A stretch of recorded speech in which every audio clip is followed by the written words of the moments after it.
உலகத்தில் இருக்கிற எல்லா இடத்துக்கும் சுற்றி பார்க்குறதுக்கு காசு மட்டும் இருந்தால் போதும் அப்படின்னு நினைக்கிற ஒரு கருத்தை நான் மறுக்க கிடையாது.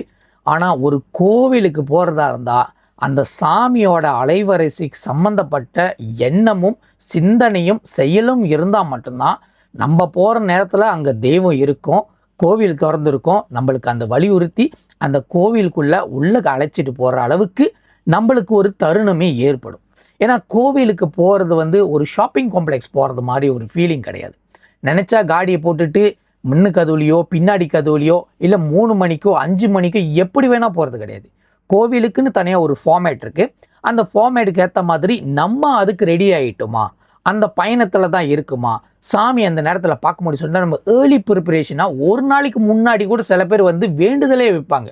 நான் நாளைக்கு கோயிலுக்கு வரணும், அனுமதி கொடுங்க, நான் அந்த கோயிலுக்கு உங்களை பார்க்கணும், தரிசிக்கணும், என் பேரில் அர்ச்சனை பண்ணணும், சுவாமி பேரில் அர்ச்சனை பண்ணணும், உனக்கு பூ மாலை வாங்கி போடணும், என் கையால் கட்டி வச்சு இந்த எலுமிச்சை மாலை உன்ட்ட கொடுக்கணும்னு சொல்கிறேன் எண்ணத்தை வைக்கும் போது தான் அந்த ஆலயத்துக்குள்ளேயே உள்ளுக்கு போக முடியும். இதுதான் ஆலயத்தோட அலைவரிசைகள். அதனால தான் ஆலயம் அங்கங்கே கட்ட கிடையாது. எந்தெந்த எல்லையில் எங்கெங்கே கட்டணுமோ அங்கங்கே தான் கட்டப்பட்டிருக்கு.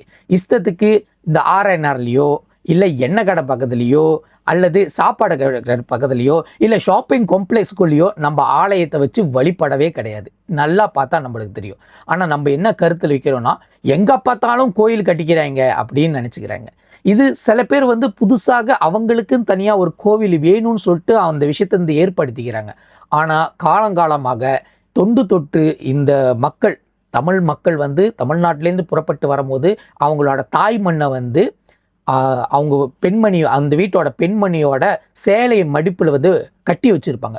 அந்த மண்ணை இந்த கோயிலோட இந்த மண்ணோட அந்த மரத்தோட சேர்த்து வச்சு தான் வழிபடுவாங்க. ஒரு மண் வழியாக நம்ம குலசாமியோ தெய்வத்தையோ கொண்டுட்டு போகலாம். அந்த எண்ணமும் சிந்தனையும் அலைவரிசையும் கரெக்டாக இருந்தால் மட்டும்தான் இது செய்ய முடியும். அப்படின்னா எங்கே இருந்தாலும் அந்த மண்ணை நம்ம தூக்கிட்டு போயிட்டு நம்ம கோயில் கட்டிக்க முடியுமா கேட்டோமா, தாராளமாக முடியும். ஆனால் நீங்கள் செய்கிற செயல் பிறருக்கு நன்மையாக இருந்தால் தெய்வம் உங்களையும் ஆசீர்வதிக்கும். ஆனால் நீங்கள் செய்கிற செயல் பிறருக்கு துன்புறுத்துகிற மாதிரி, அவங்கள வச்சு உங்களோட வாழ்க்கையை உயர்த்திக்கிற மாதிரி, உங்களால் அவங்களுக்கு கஷ்டம், துயரம், துன்பம் இப்படிலாம் ஏற்படுத்துச்சுன்னா தெய்வம் கொடுக்குற வரைக்கும் கொடுக்கும். ஆனால் எடுக்கும் போது தலைமுறைக்கு சாபமாக கொடுத்து தான் வரும். இதுதான் இயற்கை, தெய்வம், அதே நேரத்தில் பிரபஞ்சமும் ஒட்டி இருக்கிற இந்த இந்து மதத்தில் இருக்கிற ஒரு வழிபாடு. இது தமிழரும் கடைப்பிடிக்கிறாங்க. அதுக்குள்ளே இருக்கிற சாராம்சத்தும் பிறரும் கடைப்பிடிக்கிறாங்க. தமிழ் பேச தெரியாதவங்களும் கடைப்பிடிக்கிறாங்க. ஸோ எல்லாமே பிரபஞ்ச வழியாக தான் வருது. ஸோ ஏன் இந்த டாபிக் சொல்ல கொண்டு வரோம் பார்த்தோமா, அங்கே இருக்கிற தெய்வம் எந்த கோயில் தெய்வமாக இருந்தால் கூட நீங்கள் பார்த்தீங்கன்னா உங்கள் அடிவாசல்லே ஒரு கோயில் இருக்கும், அங்கே தான் தாண்டி போவீங்க. ஆனால் அந்த கோயிலுக்கு நீங்கள் போகிறதுக்கு தவிர்ப்பீங்க. ஏன்னா எனக்கு டைம் இல்லை, மணியாச்சு, ஐயோ நான் போகிற நேரத்தில் கோயில் அடைச்சி விட்டாங்க. ஏன்னா நம்மளுக்கு அந்த சிந்தனை அலைவரிசை இருந்தால் மட்டும், அதாவது இன்றைக்கி நான் அந்த கோயிலுக்கு போக போகிறேன், என்ன நடந்தாலும் போகணும், அனுமதி கொடுங்க அப்படின்னு நம்ம கேட்கும் போது அங்கே போகும்போது நம்மளுக்கு எல்லாமே நடக்கும். வேண்டும் போது தலையிலேருந்து பூ விழுவும், விபூதி கிடைக்கும், பிரசாதம் கிடைக்கும், தரிசனம் கிடைக்கும், திடீர்னு சம்மந்தம் இல்லாத ஒரு ஆள் சந்திப்போம், இல்லை பழைய நண்பரை சந்திப்போம், பிஸ்னஸ் வாய்ப்புகள் அமையும். இதெல்லாம் தெய்வம் வலியுறுத்துறது.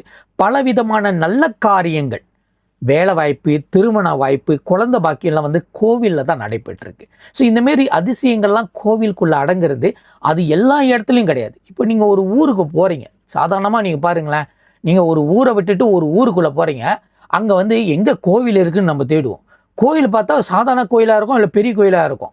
அந்த கோயிலுக்கு நம்ம போனோம், சரி வந்துட்டோம், கோயிலுக்கு போவோம். அந்த கோயிலுக்கு போகும்போது அங்கே இருக்கிற தெய்வம் உங்களை வரைப்போம். ஏன்னா நீங்கள் வெளியூர்லேருந்து அந்த இடத்துக்கும் நான் போகணும்னு நினைக்கிறீங்க பார்த்தீங்களா, இந்த விஷயங்கள்லாம் நடக்கும். சில பேர் இல்லை நான் பக்கத்தில் தான் இருக்கேன், நாளைக்கு காலையில் போயிடுவேன்னு நினைப்பாங்க. ஆனால் ஒரு வாரம் ஆயிரும், அந்த சிந்தனை மட்டும் தான் இருக்கும், அந்த எண்ணம் இருக்காது. அதனால் அந்த தெய்வமே உங்களுக்கு வலியுறுத்தாது. இதே போன்ற காரியங்கள் நிறைய விஷயங்கள் நடந்திருக்கு. 1008 புனித ஸ்தலங்களுக்கு நான் போயிட்டு ஒரு பொடி மண் எடுக்கும் போது எனக்கு நடந்த நேர்த்திகள் இதுதான். ஸோ ஒவ்வொரு இடத்துக்கு போகும்போது எங்கள் வீட்டில் இருக்கிற குலசாமி கிட்ட கேட்டு அந்த எல்லை திறந்து இருக்கான்னு அந்த வலியுறுத்தி, அதுக்கப்புறம் திறந்துருந்தால் அங்கே ஒருத்தர் நம்மளுக்காக வெயிட் பண்ணுவார், யாருன்னு தெரியாது. அங்கே போயிட்டு ஐயா இந்தமாரி கோயிலுக்கு மண் எடுக்கிறோம், ஆமாம் கேள்விப்பட்டிருக்கேன், வாங்க நான் ஒரு 4 கோயிலுக்கு கூட்டிகிட்டு போகிறேன்னு சொல்லிட்டு கூட்டிகிட்டு போவார். அவர் பார்த்தா அந்த எல்லைக்கே காவல் தெய்வத்தில் வலியுறுத்தி அதாவது தொன்று தொட்டு அவங்கள குலசாமி காவல் தெய்வமாக இருப்பார். மதுரை வீரவன் வழிபாட்டில் இருப்பார், ஐயனார் வழிபாட்டில் இருப்பார், அல்லது முனீஸ்வரர் வழிபாட்டில் இருப்பார், காளியம்மன் வழிபாட்டில் இருப்பார்.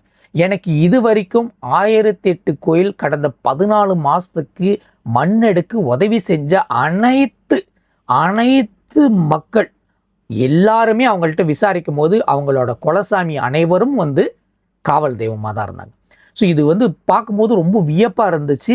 அதனால தான் அந்தந்த எல்லையில் இவங்க இருக்கிறதுனால தான் ரொம்ப செழிப்பாக இருக்கும். அவங்க தான் கோவிலுக்கு உழைப்பாங்க, அவங்க தான் இந்த கோயிலேருந்து அந்த கோயிலுக்கு ரதம் எடுத்து கொடுப்பாங்க, பூமிதி திருவிழாவில் அவங்கள பார்க்கலாம், அந்த கோயிலில் உதவி செய்வாங்க, இந்த திருப்பணி வேலைகள்லாம் உதவி செய்வாங்க. அந்தமாரி வாய்ப்புகள்லாம் அமையும்.